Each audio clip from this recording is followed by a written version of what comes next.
Hello everyone and welcome back to our YouTube channel. In this video, I'm going to show you how to fix Netflix mobile app not working. First, we'll start with something very simple, yet powerful. So over the time, apps store temporary files to load faster, but sometimes those files get corrupted and the app starts acting weird. To resolve this issue, we will first head over to our device settings. From here, scroll down and tap on General. Once you're in the General Settings tab, look for iPhone Storage option and tap on it. Over here, you can either search for the app or you can scroll down and look for it. Then tap on the app. On the next screen, you need to tap on the Offload app option. A confirmation pop-up will come up. Now tap on the Offload app option here.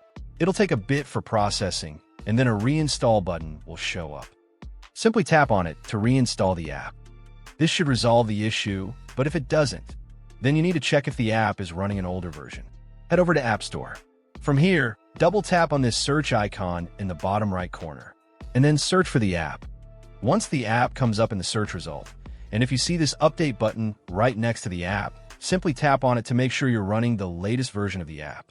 However, if you continue to encounter this issue, then you will need to completely reinstall the app, which usually resolves the problem.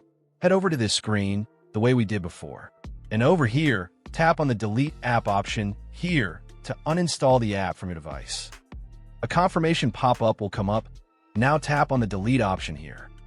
Once uninstalled, open up App Store and search for the app in the search bar. After the app comes up in the search result, simply click on this cloud icon to install it back onto your device. Hopefully, this resolves the issue. If it does, consider sending a super thanks to support our channel. And also don't forget to hit the subscribe button. We'll see you in the next video.